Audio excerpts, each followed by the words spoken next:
வணக்கம். நான் டாக்டர் ராமநாதன் அர்ச்சுனா. இன்றைக்கு 2026ஆம் ஆண்டு ஆகஸ்ட் மாதம் 15ஆம் தேதி. 15ஆடாப்பா 16ஆடாப்பா சரி 15 இன்றைக்கு என்னென்றால் திருப்பியும் வாழலாம் என்கிற நம்பிக்கை எங்களுக்கு சில நேரங்கள் உங்களுக்கு தெரியும். கேஎஃப்சி ஓனருக்கு 40 வயசுல தான் மறுபடியும் தான் ஒரு உலகத்தில் மிகப்பெரிய ஒரு முதலாளியாக வரணும்னு ஆசை வந்தது. கேஎஃப்சி ஓனருக்கு 40 வயசுல. அதே மாதிரி நீங்க பாத்தீங்கன்னா பெரிய பெரிய பணக்காரர்கள்லாம் தங்களுடைய ஏர்லி 40 அல்லது லேட் 40 தான் தங்களுடைய வரலாற்றை ஆரம்பித்திருக்கிறார்கள். அந்த மாதிரி எங்களுடைய வடக்கு மாகாணத்திலையும் அந்த வடக்கு மாகாணத்தை கட்டி எழுப்பிய ஒரு நபர் தன்னுடைய 87 வயதுல மறுபடியும் இந்த அரசியலுக்கு இந்த அரசியல் வாழ்க்கை தமிழர்களுடைய எதிர்காலத்தை கட்டி எழுப்புவதற்கு ரெடியாக இருக்கிறார். இதுல நாங்கள் பல விடயங்களை பார்க்க வேணும். இந்த இந்த ஐயா அவருடைய அவருடைய மனதில் இருக்கிற அந்த அந்த வீரம் என்பது எதோட ஒப்பிடலாம் என்றால், சரி நான் ஒப்பிட மாட்டேன், நீங்க அடிப்பியல் எனக்கு அவருடைய வீரத்தை எதோடையுமே ஒப்பிடலாது. 87 வயதுல நீங்க டப்பன்னு யோசிப்பீங்க, ஓகே ஆனந்த சங்கரியை கொண்டு இதை போட போறான்னு. ஆனந்த சங்கரி அல்ல, அவருக்கு 93 94 வயசு. 87 வயசுல மறுபடியும் அரசியலுக்கு வர்றதுக்கு இன்னொரு தடவை முதலமைச்சர் போட்டி நடந்தால் அந்த முதலமைச்சர் போட்டியில நான் மறுபடியும் நிக்கிறதுக்கு தயார் என்று சொல்லி எங்களுடைய முன்னாள் முதலமைச்சர் CV விக்னேஸ்வரன் ஐயா அவர்கள் சொல்லியிருக்கார். இன்னொரு தடவை முதலமைச்சர் போட்டிக்கு வருகிறாரோ இல்லையோ, இவர் அந்த நீதிபதிகளின் வயதிலேயே நீடிக்கிறது சம்பந்தமான கருத்தொண்ட தெரிவிக்கைகள்ல சில குதர்க்கமான கருத்துக்களையும் கதைச்சிருக்கிறார். அது சிங்களத்தில் இருக்கிறது. ஆகவே நான் உங்களுக்கு அந்த சிங்கள தமிழாக்கத்தையும் அதே நேரத்தில் இந்த விடயங்கள் சம்பந்தமாக சற்ற ஒரு சின்ன ஷார்ட் வீடியோ, ஒரு 20 நிமிடத்துக்குள்ளதான் இன்றைய வீடியோ இருக்கும். இந்த ரெண்டையும் நான் உங்களுக்கு போடுவோன்னு பார்க்குறேன். எல்லாத்துக்கும் முதல் வாங்குவங்க CV விக்னேஸ்வரன் ஐயா என்ன சொல்றாருன்றதை பார்ப்போம். ඔව් ඒ කියන්නේ දැන් ඉස්සර වාගේ නෙමෙයි. අපි 65 අපි අපිට හොඳට වැඩ කරන්න පුළුවන්. තවත් අවුරුදු 5කටත් වැඩි කරන්න. ඒක තමයි මම ඉස්සර කිව්වේ. 75 තමයි මම මහයමැති වුණේ. දැනුත් මම දෙවෙනි සැරේ මේකත් තිබුණා නම් දැන් මට 87යි. ආයෙත් සැරයක් මේ ඡන්දය අහනවා නම් මම එන්න කැමතියි. ඒ කියන්නේ දැනට අපිට තියෙන ආරෝග්‍ය මේ ඇඟ එහෙම ඉස්සර වගේ නෙමෙයි. ඒ නිසා මේගොල්ලන්ගේ ඇස් දෙකේම අපි පාවිච්චි කරන්න ඕනේ. ඒ පාවිච්චි කරන්න එකෙන් වැරද්දක් නැහැ. කනිෂ්ඨ මේ නඩුකාරයන්ට එකෙන් බාධාවක් කියලා කියන්නේ එකත් වැරදි. මොකද ඒගොල්ලන් උඩට එනකොට ඒගොල්ලන්ට අවුරුදු 2ක් බලපාන වෙනවා. ඒ නිසා මේ අවුරුදු 2ක් නඩුකාරයන්ට වැඩිපුර දෙන එක හොඳයි කියලා මම හිතන්නේ. ஒரு சின்ன வீடியோ துண்டு தான். இவர் யாருன்னு பாத்தீங்கன்னா எங்களுடைய முன்னாள் நீதியரசர், சரிதானே, முன்னாள் நீதியரசர், அதே வடக்கு மாகாண சபையினுடைய 2வது முதலமைச்சர் CV விக்னேஸ்வரன். நான் இதுல ஒன்றையுமே பெருசாக ஒன்றையும் தெரிவிக்க விரும்பல. முதலாவதாக உங்களுக்கு சொல்ல விரும்புகிற விடயம், இவர் சிங்களத்துல சொன்ன விடயம். இப்போது இவருடைய வயது 87, அசுஹதக் 87. இவர் ரிட்டையர் பண்ணிக்க 65 வயசு இவருக்கு. அது 2வது விடயம். அவர் முதலமைச்சராக வந்தது 75 வயசுல. 75வது அரளை பெய்ந்த வயசு என்று சொல்லுவார்கள். அரளை பெய்வதற்கு வயசு இல்லை, சிலருக்கு 40லையும் 30லையும் அரளை பெய்யும். ஆனால் 65 வயதுல ரிட்டையர் பண்ணி 75 வயதுல முதலமைச்சராக இப்போது 85 வயதுல ஐயா சொல்றார், முன்ன காலத்துல மாதிரி இல்லை, இப்போ கூட எங்கள்கிட்ட நீங்க விட்டு பாருங்கோ இந்த அரசியலை நாங்கள் எப்படி செய்து காட்டுறோம். இப்ப கூட நீங்க என்னட்ட 2ஆம் தரம் முதலமைச்சர் பதவியில போட்டியிட சொன்னா, நான் எத்தனை வயசு ஐயாக்கு 85 வயது, 85 வயதுல முதலமைச்சர் பதவியில போட்டியிட சொன்னா நான் திருப்பவும் போட்டியிடுவேன். இது ஒரு சிம்பிள் விடயம். முதலமைச்சர் பதவியில இருந்து கொண்டு நாங்கள் வேலை செய்யறது ஒரு சிம்பிள் விடயம் என்று ஐயா சொல்றார். இதுல நான் உங்களுக்கு ஒன்று சொல்லணும் என்னென்றால், ஒரு சில விடயத்தை சொல்லணும் என்னென்றால், இதுல நான் கதைக்க போற விடயங்கள் ஐயாவை தனிப்பட்ட ரீதியில தாக்குறதுக்கு இல்லை, ஒரு சாம்பிள் மட்டும்தான், சரிதானே. இவரா இருக்கலாம், ஸ்ரீஸ்கந்தாவா இருக்கலாம், அந்த லோயர் ஸ்ரீஸ்கந்தாவா இருக்கலாம், இவரா இருக்கலாம், அல்லது இந்த அரசியல நிக்கணும்னு ஆசைப்படுற சுமந்திரனா இருக்கலாம், யாரா இருக்கலாம், அல்லது என்னங்கண்ட 61 வயசு தாண்டின எங்கட நீதிபதி இளஞ்செழியனா இருக்கலாம். அண்மையில எங்கண்ட ஒரு ஒரு ஒரு கொழும்புல நடந்த விவாத போட்டி ஒன்றை நீங்க பார்த்திருப்பீங்கன்னு நினைக்கிறேன். அந்த விவாத போட்டியில வந்து சர்வேஸ்வரான்னு அவர் மிகப்பெரிய நல்ல ஒரு பேச்சாளர். அவ்வளவுதான் எனக்கு தெரியும். அவர் ஒரு யூனிவர்சிட்டி லெக்சரர். ஏழிய அவர் ஒரு வந்து அதுக்கு முதல் வந்து கொழும்பு மெடிக்கல் ஃபேக்கல்டினர் ரெஜிஸ்ட்ராராக இருந்தவர். சர்வேஸ்வரான்னு வந்து ஒரு சில கதைகளை கதைச்சிருப்பேன். நான் உங்களுக்கு அதை சொல்லித்தர விரும்புகிறேன். அதாவது வந்து 60 வயசுல 65 வயசுல ரிட்டையர் பண்ணினா பிறகு சாகும் வரைக்கும் அரசியலுக்கு வாரத்துக்கு நல்ல உதாரணம் இந்த CVK சிவஞானம். 89 வயசுல நினைச்சுக்கொள்ளுங்க, 89 வயசுல தமிழரசு கட்சியினுடைய தலைவராக இருக்கிற CVK சிவஞானம். உங்களோட வீடுகள் வழியவும் இந்த வயசு போனாக்கள் இருப்பேன். நம்ம என்னுடைய அம்மா அப்பா இறந்துட்டுனோம், அதுல ஒரு பிரச்சனையும் இல்லை. உங்களோட வீடுகள் வழியும் வயசு போனாக்கள் இருப்பேன். 60, 65, 70. சும்மா ஒரு பேச்சு கேட்கிறேன் நான். இது வந்து யாரையுமே புண்படுத்த இல்லை. உங்களோட வயசுல இருக்கிற 65, 70 வயசு அம்மா அப்பா மேர் 40 வயசுல இருந்த மாதிரியா இருக்கணும்ன்றத சற்று கற்பனை பண்ணி பாருங்க. நான் அவை என்னத்தை சொல்றேன், அவையினுடைய எண்ணங்கள் 40 வயசுல இருக்க அவருடைய மனசுல இருந்த எண்ணங்கள் தானா 65 வயசுல இருக்கான்னு யோசிச்சு பாருங்க. கட்டாயம் அரள பெய்கிற நிலைமை உண்டு 60, 65 மேல வரும். அதை நீங்கள் ஏற்றுக்கொள்வீங்கன்னு நினைக்கிறேன். ஒரு மருத்துவனாக நான் இதை சொல்றேன் ஏஜிங் என்று சொல்லி. ஏஜெண்டே இப்போ உதாரணத்துக்கு எங்களுடைய மூளையில இருக்கிற நரம்பு கிளங்கள் வந்து எப்பவுமே புதிதாக உருவாகாது. உங்களுக்கு கையில காயம் வந்தால் புதுசாக கிளங்கள் வந்து அந்த கையில் இருக்கிற காயம் அடைக்கப்படும். ஆனால் நியூரோன்ஸ் செத்தா திருப்பி உருவாகாது. ஸோ சின்னல்ல இருந்து பிறந்ததிலிருந்து சாகும் வரைக்கும் இந்த நியூரோன்ஸ் டேமேஜ் ஆகிக்கொண்டே போகும். புதிதாக நியூரோன் உருவாகாது. மூளையிலேயா இருக்கலாம், உடம்புல இருக்கிற நரம்புலையா இருக்கலாம். வெட்டுப்பட்டதான் ரீஜெனரேஷன்ன்றது. அந்த நியூரோன்ஸ் கைகால் அந்த அதாவது ஆக்சன்ஸ் என்று சொல்வார்கள். அந்த ஆக்சன்ஸ் ரீஜெனரேட் பண்ணப்பட்டாலும் நியூரோன் வந்து புது நியூரோன்ஸ் உருவாகாது. அது பிரைமோடியல் ஜெர்ம் செல்ஸ்ல இருந்து உங்களுக்கு எம்ப்ரியாலஜி படிச்சாக்களுக்கு தெரியும். எனக்கு கொஞ்சம் எம்ப்ரியாலஜியில இன்ட்ரெஸ்ட் கூட. நான் அதை பற்றி இங்கே கதைக்க விரும்பல. அவே மூளை நீங்க வெட்டினது தான்டாப்பா. மூளை அரளை பேய்ந்தால் அரளை பேய்ந்தது தான். மூளையில கல்சியம் பிடிச்சு அது என்ன சொல்றது கரல் பிடிச்சு சென்றால் கரல் பிடிச்சது தான். அது சிம்பிளா அவங்களுக்கு சொல்றதுக்காக தான் நான் இந்த primordial germ cells primary germ செல்ஸ்ல இருந்து கதைக்க வழிகட்டு. நான் எம்ப்ரியாலஜியில அது உங்களுக்கு தேவையில்லை. இப்ப என்னென்றால் மூளை அரளை பெய்ந்தால் அரளை பெய்ஞ்சதுதான். சோ இந்த நிலைமையில வடக்கு மாகாணத்துல நீங்க பாத்தீங்கன்னு சொன்னால் இந்த வயது போன முதிர்ந்த ஐயாக்களுடைய வேலை ரிட்டையர் பண்ணினா அப்புறம் இந்த அரசியலுக்கு வர்றது. தமிழ் மக்கள் இந்த விடயத்தை வடிவா பார்த்து கொள்ளணும். இந்த விடயத்தை நீங்கள் மனசுல போட்டுக் கொள்ளணும். இளமாக்கள் இந்த அரசியலுக்கு வாரையில் என்ற முக்கியமான காரணம் என்னென்றால் இளமாக்களுக்கு வேலை தொழில் இல்லாம போயிடும். குடும்பம் குட்டி இருக்கும். இளமாக்களுடைய கனவுகள் வேற வேறையா இருக்கும். டாக்டர் ஆகணும், இன்ஜினியர் ஆகணும், ஜட்ஜ் ஆகணும். அப்படித்தான் இளமாக்கள் வந்து தாங்களோட படிப்பை படிக்கிறது. இப்ப நான் ஒரு மருத்துவ அதிகாரியாக வந்து நான் மாஸ்டர்ஸ் எல்லாத்தையும் முடித்துக்கொண்டு நான் என்னுடைய வேலையை பார்க்கணும் வேற ட்ரெக்ல படிச்சு கொண்டிருந்த ஒருத்தன். உங்களுக்கு தெரியும் படிவா. அதே நேரத்தில் கௌசல்யா நரேந்திரன் எடுத்து பாத்தீங்கன்னா 28 வயசு இப்ப பிள்ளைக்கு. கௌசல்யா நரேந்திரன் ஒரு ஜட்ஜா வரணும் 26 வயசுல ஜட்ஜ் எக்ஸாம் எழுதுறதுக்காக படித்து கொண்டிருந்த ஒரு பிள்ளை. சோ அந்த நிலைமையில யாருமே விட்டு போட்டு இந்த கேவலமான அரசியலுக்கு இளம் ஆளுமைகள் என்று சொல்றார்கள் யாருமே வரமாட்டினா. எங்களை மாதிரி தெரியாம இந்த அரசியலுக்குள்ள விழுந்து தள்ளுப்பட்டு அரசியல நாங்கள் ஒரு கரகாணுவோம் என்று சொன்னா ஒழிய கஜேந்திரகுமாராக இருக்கலாம். கஜேந்திரகுமாரை பாத்தீங்கன்னு சொன்னால் எந்த தொழிலும் செய்யல.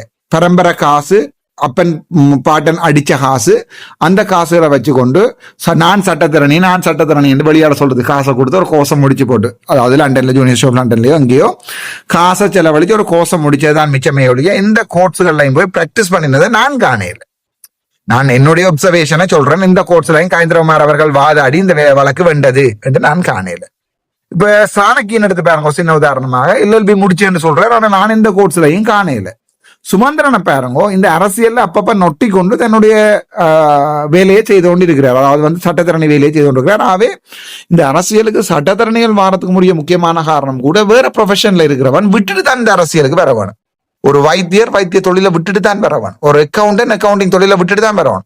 ஒரு SLAS முடிச்சோடால் விட்டுட்டு தான் வரவன். ஆனால் இந்த சட்டத்தரணிகள் மாத்திரம்தான் அதோட இந்த அரசியலை பார்ட் டைமா செய்யலாம். ஆகவே எங்களுடைய தமிழர் அரசியலை சம்பந்தன் காலத்துல இருந்து சம்பந்தன் கூட ஒரு சட்டத்தரணி என்று சொன்னாங்க. நினைக்கிறதான் சரியான கவலை என்னென்றால் இந்த சட்டத்தரணி ப்ரொஃபஷனுக்கே அவமானம் இந்த நபர்கள் வந்து சட்டத்தரணிகளாக இருக்கிறது. ஆக மொத்தத்துல நான் நினைக்கிறேன் இந்த அரசியலுக்கு வாரத்துக்கு வந்து ஆளுமையுள்ளாக்களை அரசியலை கொண்டு வந்து தமிழக எதிர்காலத்தை தீர்மானிக்க வேண்டுமாக இருந்தால் நல்ல ஆளுமையுள்ள படித்த மனிதர்கள் இதுக்குள்ள வரணும். யாருமே இந்த அரசியலுக்கு வர மாட்டாங்க. இதுக்குள்ள யாருமே இந்த அரசியலுக்கு வர மாட்டாங்க. காரணம் இந்த அரசியல் ஒரு சாக்கடை. நான் இந்த அரசியலுக்கு வந்த பிறகு எப்படி விமர்சிக்கப்பட்டேன். அன்றைக்கு டீச்சர்ஸ் மேரோட எல்லாம் போய் கதை கேட்கல சார் சொன்னா இவ்வளவு அடி வேண்டி நிக்கிறீடாண்டு. நான் என்ன பழகி போச்சு சார், அடிக்கிறதா இருந்தால் நாங்கள் திருப்பி அடிப்போம்னு சொல்லி போட்டு மணக்கள் அடிச்சு போட்டு நாவே இந்த அரசியலுக்கு வாரது பட்டு கேவலமா விமர்சிக்கப்பட்டு உலகத்துல உள்ள வாழ்க்கையில மலைக்கு கூட பள்ளிக்கூட வாசல்ல ஒதுங்காதவர்கள் எல்லாம் உங்களுக்கு அட்வைஸ் பண்ணுவார்கள் அரசியல் சம்பந்தமா. உங்களை கல்ல ரெண்டு வாங்க, பொட்டை கல்ல ரெண்டு வாங்க, காசுகளை எடுத்துட்டு ரெண்டு வாங்க, எல்லாத்தையும் தாங்கி கொண்டுதான் இந்த அரசியலுக்குள்ள நீங்க செய்யணும். இதை ஃபுல் டைமா செய்யறதாக இருந்தால் என்ன, நான் உங்களுக்கு தெரியும் இந்த அரசியை முழு நேரமாக இந்த அரசியலை செய்து கொண்டிருக்கிறேன். உங்களுக்கு தெரியும் நான் ஒரு மருத்துவராக இருந்து மருத்துவ தொழிலை விட்டுட்டு வந்து முழு நேரமாக செய்து கொண்டிருக்கிறேன். அது சரியான கஷ்டம். யார் ஒரு வேற MBBS படிச்சு போட்டு இந்த அரசியலை செய்வார்னு யோசிச்சு பாருங்க. அல்லது பானா சத்தியலிங்கம் மாதிரி வாழ்க்கையில வைத்தியசாலையில வேலைதார்களோ இல்லையோ எனக்கு தெரியாது, வைத்தியர்கள் என்ற பேர்ல வந்து உங்களுக்கு தெரியும் சுமந்திரனுடைய நேஷனல் லிஸ்ட்ல வவுனியால போடப்பட்ட பானா சத்தியலிங்கம் மாதிரி எந்த மருத்துவத்துறையில எங்கேயுமே ஷைன் பண்ணாதாக்கள் வரலாம், மருத்துவத்துறை சரி வராதாக்கள் இந்த அரசியலுக்கு வரலாமே ஒழிய நாங்கள் சிந்திக்க வேணும். இந்த அரசியலுக்குள்ள இந்த 87 வயசுலயும் வர்ற ஆசை இருக்கண்டால் இவங்களுக்கு மக்களுக்கு நல்லது செய்ய வேணும் என்ற ஆசை இருக்கா இல்லையா நீங்க தான் தீர்மானிக்க வேணும். நான் இதுல ஒன்றையும் சொல்ல விரும்பல. 87 வயசுல ஏற்கனவே ஒரு தடவை மாகாண சபையை நாசமாக்கின இந்த நபருக்கு மறுபடியும் ஒருக்கா 87 அடி. நான் 87 வயசுல இப்ப நான் எங்கேயாவது போய் கைலாசாவில ஏறி இருப்பேன்டாப்பா. இப்ப சிவபெருமானோட ஐக்கியமாகி இருப்பேன் 87 வயசுல. அப்ப இந்த 87 வயசுல நாங்கள் இந்த அரசியலுக்குள்ள வர வேணும் என்று இவர்களுக்கு சிந்திக்குது என்றால் அதுக்கு முக்கியமான காரணம் என்ன நினைக்கிறீங்க என்றால் இந்த கிரேவ் ஃபார் பவர் என்று சொல்லுவார்கள். அதாவது வந்து அதிகாரத்தை எடுக்க வேணும் என்ற ஆசை, கட்டுக்கடங்காத ஆசை தான் இவர்களை இந்த அரசியலுக்கு விட்டுருக்குது. சோ அடுத்த மாகாண சபை தேர்தல் நம்ம விரைவில் வைக்கப்படுது. இன்றைக்கு கூட அந்த எங்களோட பாராளுமன்றத்துல வந்து மாகாண சபை சம்பந்தமாக மாகாண சபையில எப்படி இந்த எலெக்ஷனை வைக்கணும் பாராளுமன்றத்துல கூட்டப்பட்ட கமிட்டி வந்து இன்றைக்கு இயங்கி கொண்டிருக்குது. பாராளுமன்றத்துல அவர்கள் அதை தீர்மானித்திருக்கிறார்கள். என்ன விரைவாக அந்த இதை கொடுக்க வேணும், அந்த ரிப்போர்ட்டை கொடுக்க வேணும். அந்த ரிப்போர்ட் கொடுக்கின்ற சந்தர்ப்பத்துல இந்தியாவில இருந்தும் இந்திய வெளிவிவகார செயலாளர் வந்துட்டு போயிருக்கிறார்.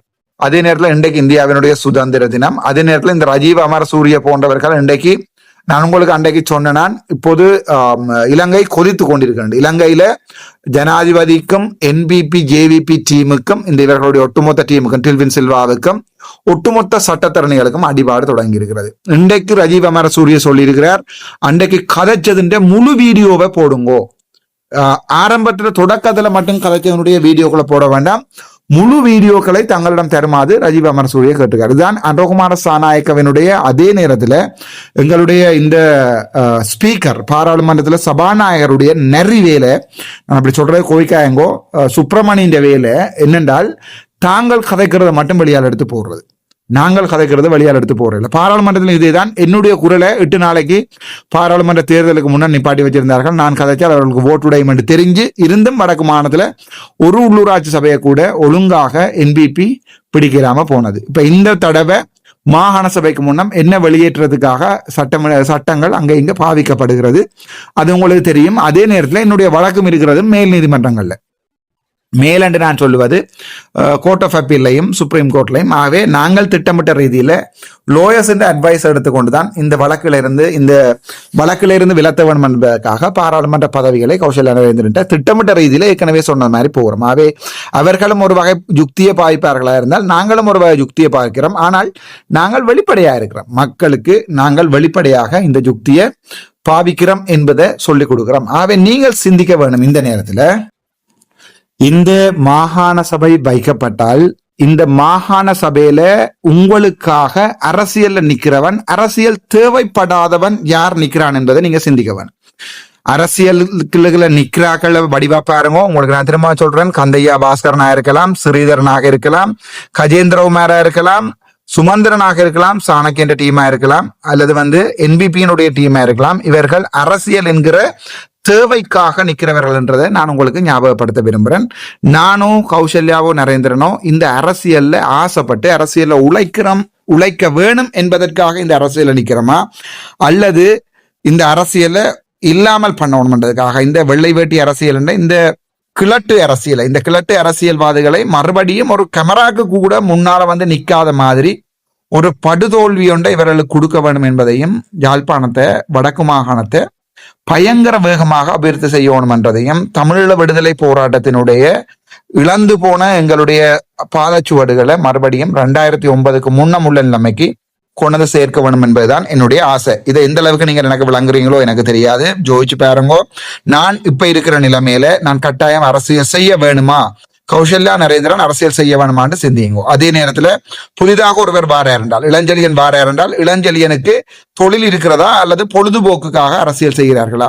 தங்களுக்கு நடந்த அநியாயங்களை கேட்க துணியாத ஒரு சில நபர்கள் இந்த சமூகத்துக்கு நடந்த அநியாயங்களை, முள்ளிவாய்க்கால் படுகொலைகளை, செம்மணி படுகொலைகளை இவர்கள் மாகாண சபை கிடைத்தால் மாகாண சபையில தீர்மானங்களாக கொண்டு வந்து சர்வதேச விசாரணைகளை ஏற்படுத்துவார்களா இல்லையா என்பதை மட்டும் சிந்தியுங்கோ.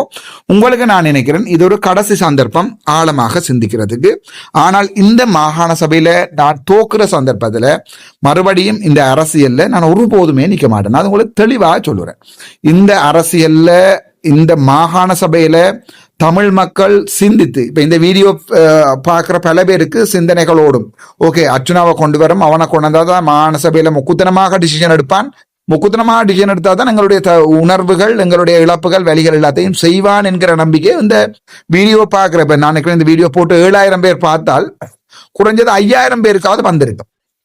அந்த 5000 பேர் 50 பேரை நீங்கள் உங்களோட பக்கம் திருப்பாத சந்தர்ப்பத்தில் உங்களை நோக்கி 50 பேர் நீங்க சொல்ற கதையை கேட்டு 50 பேர், உதாரணத்துக்கு நான் யோசிச்சு பார்த்தேன், கிளிநொச்சி, முல்லைத்தீவு, வவுனியா அங்க பகுதிகளில் இருக்கிற மக்களுக்கு இந்த இந்த இந்த கிழட்டு வெள்ளை வேட்டிகளுடைய அரசியல்வாதிகளுடைய ஏதாவது ஒன்று விளங்குமா? இல்லை. அந்த வீடென்ற அந்த அந்த சின்னம், இந்த சைக்கிள் என்ற அந்த சின்னம், இந்த சங்கு என்ற அந்த சின்னம், அதுகளைத்தான் சிந்திப்பார்களே ஒழிய இந்த மாகாண சபையில இவங்க இதுவரைக்கும் இருந்தவங்களா, இவங்களை என்ன செய்தவங்க, இவங்க ஏதாவது பிரயோசனமாக செய்தவங்களா, 2014ஆம் ஆண்டு இவங்க இந்த அரசியலுக்கு வந்தவங்க, 2019ஆம் ஆண்டு வரைக்கும் ஏதாவது செய்தவங்களா, இப்படி ஏதாவது ஒன்றை சிந்தித்து வாக்கு போடுற நிலைமையில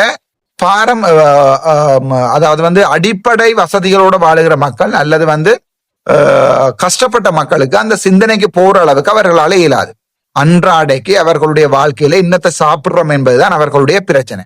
சோ இந்த நிமிடத்துல நீங்கள் இதை சிந்தித்து பொதுமக்களுக்கு இந்த விடயங்களை கொண்டு போய் சேர்க்காட்டி, நீங்கள் தனியா ஓட் போட்டுட்டு ஓகே ஊசிக்கு போட்டுட்டோம், ஊசி வெல்லுமா இல்லையான்னு பார்த்து பிரயோசனம் இல்லை. இந்த வீடியோ விளங்குற ஒரு நபர் தன் மனசுல சிந்தித்து தான் 100 ஓட்டு 200 ஓட்டு 500 ஓட்டா மாத்துவேன் நினைச்சால் வடக்கு மாகாண சபை, புது மாகாண சபை கட்டப்படும். சகல வைத்தியர்களும் வடக்கு மாகாணத்துக்கு, தமிழ் பேசுகின்ற எங்களுடைய மண்ணில பிறந்து வளர்ந்த வைத்தியர்கள் மறுபடியும் வடக்கு மாநிலத்துக்கு கொண்டு வரப்படுவார்கள். உங்களுக்கு நான் ப்ராமிஸ் பண்றேன், நான் ரிட்டையர் பண்ணி போறதுக்கு முடியல, இந்த 5 வருஷத்தை கொடுத்துட்டு போறதுக்கு முன்னே கட்டாயம் KK ஸ்டோர்ல இருந்து வேம்படி வரைக்கும் கட்டாயம் ஒரு குறைஞ்சது தாழ்தள பேருந்தாவதோட பண்ணுவேன், ஆகலும் குறைஞ்சது, சரிதானே? அல்லது கட்டாயம் ஒரு ஒரு ஒரு ஒரு பெரிய மாற்றம் உண்டே வடக்கு மாநிலத்துல கொண்டு வருவேன். மன்னார்ல இருக்கிற டவுனை பாருங்க, இவ்வளவு கேவலமா இருக்காண்டு. மன்னார் டவுன் மாற்றி அமைக்கப்படும், கிளிநொச்சி டவுன் மாற்றி அமைக்கப்படும், வவுனியா டவுன் மாற்றி அமைக்கப்படும், வவுனியாவில் மேம்பாலங்கள் போடப்படும். தெற்கில இருக்கிற அரசியல்வாதிகளோட கதைச்சு தமிழீழ விடுதலை புலிகள் ஒரு ஒரு முறையான அரசியல் கட்டமைப்பாக மாறுவதற்குரிய அனுமதியை நான் எடுத்திருப்பேன். இவ்வளவுத்தையும் நான் மனசுல இருந்து சிந்திச்சு கொண்டுதான் நான் உங்களுக்கு சொல்றேன். ஆனால் இதை எந்த அளவுக்கு நீங்கள் விளங்கிக் கொள்றீங்களோ இல்லையோ எனக்கு தெரியாது. உங்களுக்கு இந்த ஐயாவினுடைய ஒரு சின்ன வீடியோ உங்களுக்கு பதியுமன்னு நினைக்கிறேன். நன்றி, வணக்கம். டாக்டர் அர்ச்சுனா.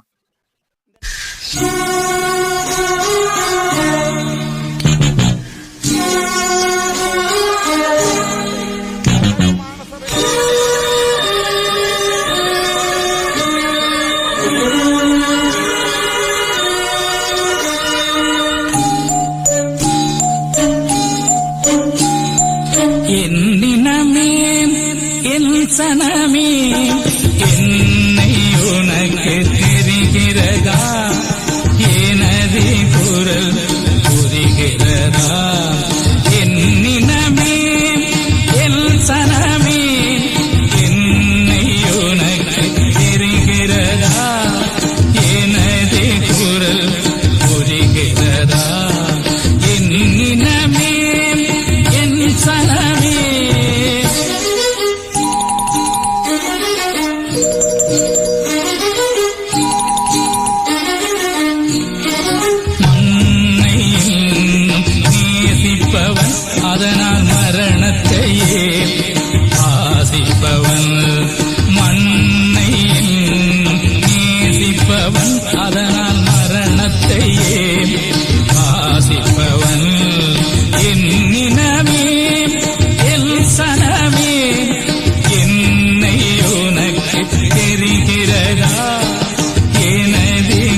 சனமே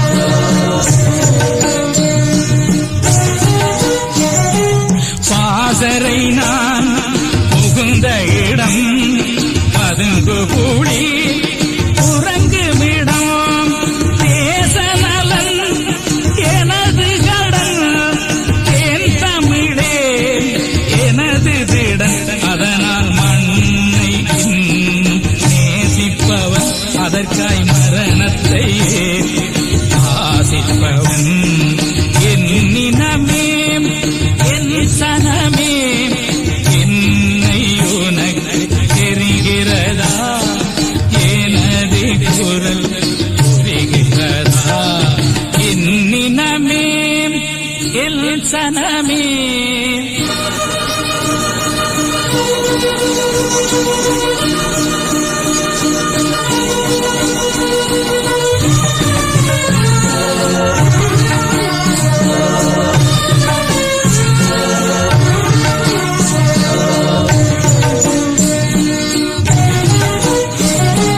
என்